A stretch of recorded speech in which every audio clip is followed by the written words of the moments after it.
In this video, let's discuss about the applications of hyperconjugation.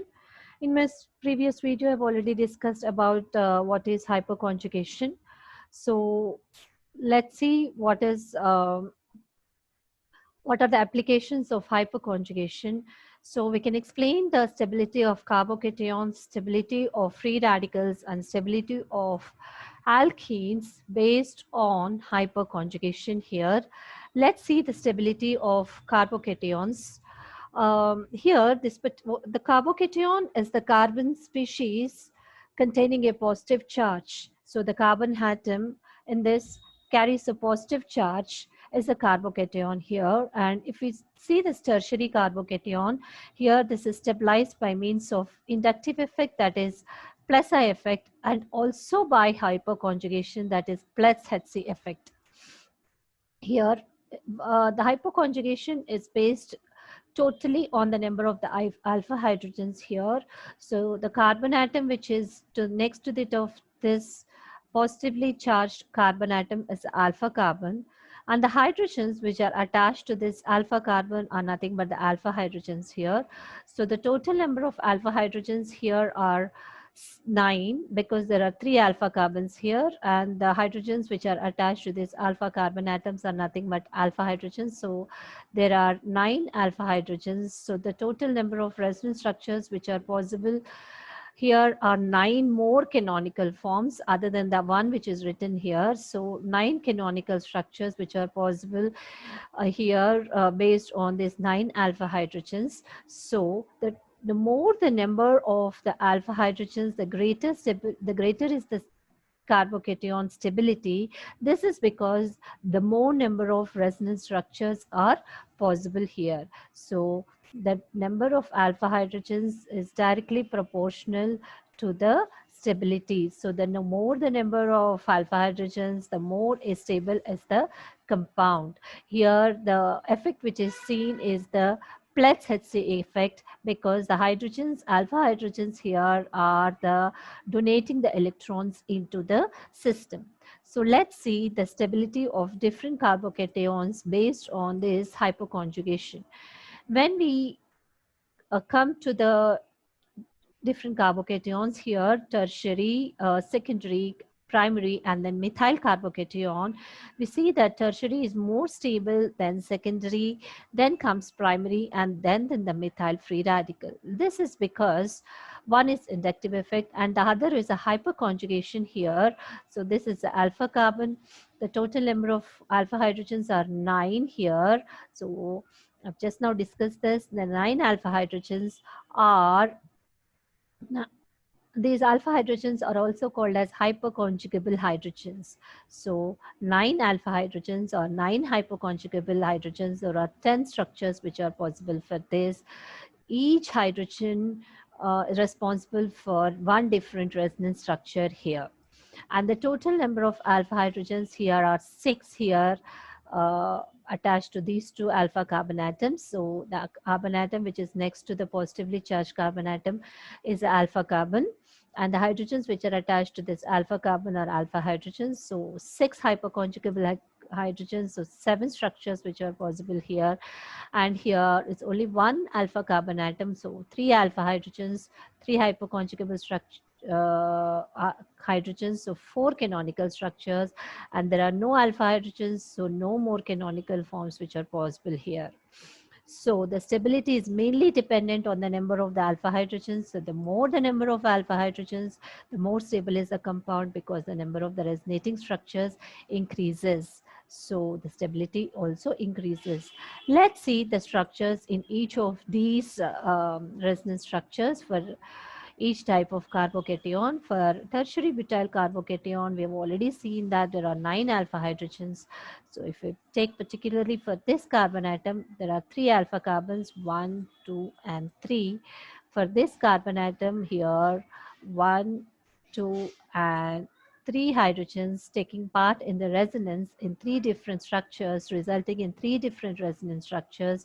1, 2, 3, each time different hydrogen atom getting a positive charge here. And when we come to this carbon atom here, The total number of structures for this carbon atom alpha hydrogens or carbon atom hydrogens are again 3, 4, 5, and 6. And when we come to this carbon atom here, 1, 2, 3. So 7, 8, and 9 more resonance structures. The total number of structures are 10 here. And when we carefully observe that there is no bond in between this C and H here. So this since so this is called as no bond resonance. So hyperconjugation is also called as no bond resonance here. And when we come to isopropyl carbocation here, there are 6 alpha hydrogens. It's clearly numbered here, 1, 2, 3, 4, 5, 6. And each time the hydrogen atom getting a positive charge, different hydrogen atoms getting a positive charge in different structures here. Yes, here 6 and here 5 and here this 4. So total number of alpha hydrogens are 6 here, alpha carbon, and alpha hydrogens are 6 and 7 canonical structures are possible for this.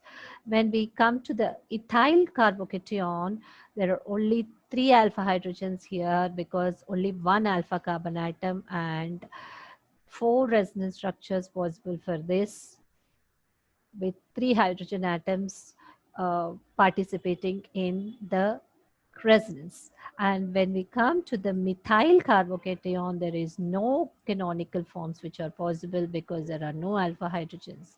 So the order is tertiary carbocation is more stable than secondary, then comes primary, and then comes the methyl free radical because the number of the alpha hydrogens are increasing here. Here the total number of alpha hydrogens are 9 here, 9, and here only 6 here, 6 alpha hydrogens, and here there are 3 alpha hydrogens here, only 1 alpha carbon atom here. So here it is primary, there's only 3 alpha hydrogens here, and methyl free radical there are no alpha hydrogens, so there is no canonical forms which are possible here. This is the carbocation here. So CH3, CH2 plus and 3 alpha hydrogens here. So as the number of the alpha hydrogens are increasing, the number of canonical structures or hyperconjugable structures increasing. So the stability also increases in the same order. And the second application of this is the stability of the free radicals, and the stability of the free radicals is also explained on the same concept of Plessy effect. As the number of the alpha hydrogens increasing, the stability of the free radicals is also increasing here. So the number of the alpha hydrogens is directly proportional to the stability. And the order is tertiary radical is more stable than secondary, when comes primary, and then comes methyl radical, which is the least stable. Here the number of alpha hydrogens are 9 here, and this is the alpha carbon atom. So the hydrogens which are attached to alpha carbon or alpha hydrogens, here 9, here 6 alpha hydrogens, so 7 canonical structures. Here only 3 alpha hydrogens which are present, and here no alpha hydrogens. So as the number of the alpha hydrogens increasing, the total number of resonance structures increases, so the stability also increases in the same order. So let's see the resonance structures for each of these free radicals. For tertiary butyl free radical, there are 9 alpha hydrogens here. This is the alpha carbon as already discussed here. So total number are 9 alpha hydrogens, so 10 canonical structures. Let's see the structures. If you take this tertiary butyl free radical, these are the alpha carbon atoms here. Let's see where one carbon atom, there are 3 canonical structures which are possible here. Here, this hydrogen atom is participating in resonance. Here, this hydrogen atom, and here, this hydrogen atom, which are participating in the resonance in 3 different structures, and each hydrogen atom is getting a single electron here. participating in the resonance. And when we clearly see that, as is the free radical, this is shown by a half-hooked arrow. The transfer of the electrons is shown by an half-hooked arrow. And so these are 3 for one this carbon atom, and 6 more canonical forms are possible for the other 2 alpha carbon hydrogens. So there are 9 more resonance structures which are possible for tertiary butyl free radical here. And when we come to the isopropyl free radical here, isopropyl free radical, there are 7 alpha hydrogens, so 7 canonical forms which are possible here. These are alpha carbon atoms, so total number of alpha hydrogens are 6 here. So these are the resonance structures possible for isopropyl free radical. Here these are the free radicals which are participating in resonance each time. So I'm just marking them. Different free radicals participating in the resonance, and each time a different one getting a single unpaired electron. And the total number of structures which are possible are 7 here. And we come to this ethyl carbocation, ethyl free radical here. When we come to ethyl free radical here, the total number of resonance structures are 4 here, because there are 3 alpha hydrogens here, and total number of structures are 4 here. But when we come to the methyl free radical here, there are no alpha hydrogens, so there are no canonical forms here. So the order of stability is tertiary carbocation. Tertiary free radical is more stable than secondary. Then comes primary, and then comes the methyl free radical, depending upon the hyperconjugation effect here. So the effect which is operating here is plus Hc effect, as electrons are donated into the system. Yes. And the next main application of this hyperconjugation is the stability of alkenes, which can be very well explained based on hyperconjugation. So the alkanes can be prepared. The main method is dehydrohalogenation. So when we take, for example, this butane here, 2-bromobutane. Yes, this is 2-bromobutane. When we take this 2-bromobutane here, when the dehydrohalogenation is taking place, butanes are formed. Either it can be 1 butane or 2 butane here. When the hydrogen is taken out from this, here the double bond is formed. And if the hydrogen is taken from this, here the double bond is formed. But 2 butane is formed in greater proportion when compared to that of 1 butane. Here it's 80% which is formed, which is 2 butane, and 20% of 1 butane is formed. So why this difference in the proportion can be explained based on the Z-safe rule, which says that, in the elimination reaction, the more stable product will be more favored. Yeah. So this can be explained based on the Z-safe rule, that the more stable product will be formed to the more extent, because 2-butane is more stable here, so it is formed in greater proportion here.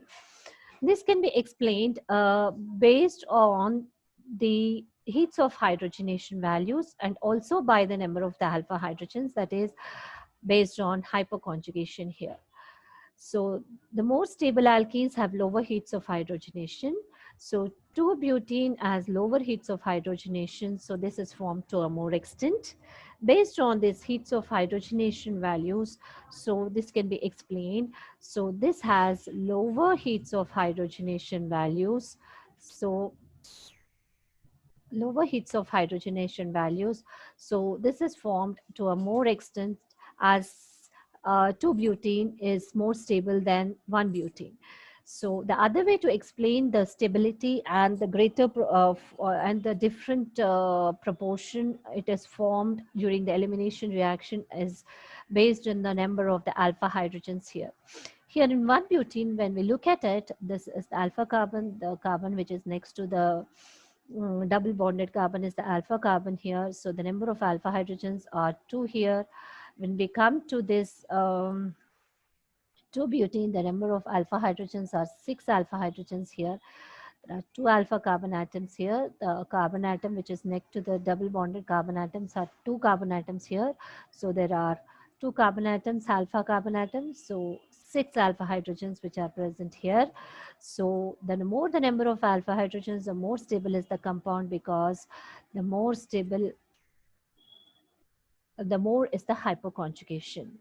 So based on this heats of hydrogenation values or based on hyperconjugation, it is confirmed that 2-butene is more stable than 1-butene. So it is more, so 2-butene is formed more in proportion when compared to that of this 1-butene. So let's look at the resonance structures of both these butenes here. 1-butene here has only 2 alpha hydrogens. We can see this 2 alpha hydrogens. So the 3 canonical forms which are possible here.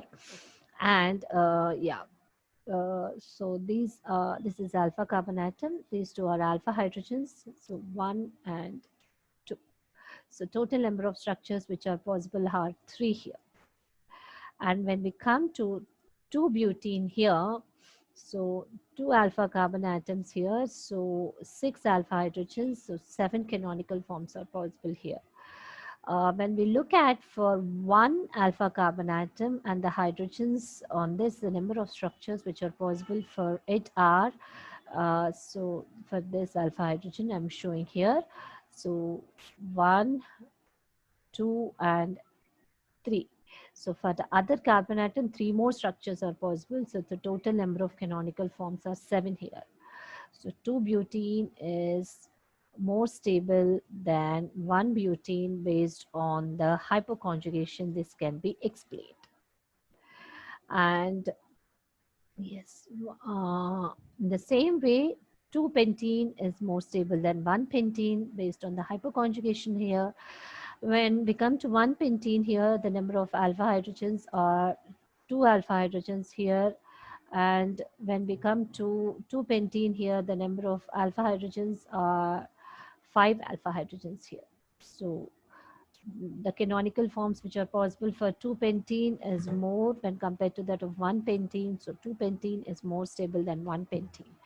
When we come to 1-hexene, this is only 2 alpha hydrogens again here. When we come to 2-hexene, there it is how many? 5, yes. 5 alpha hydrogens. So the number of resonance structures which are possible for this are more. So based on the hyperconjugation, we can explain the stability of alkenes. Yes.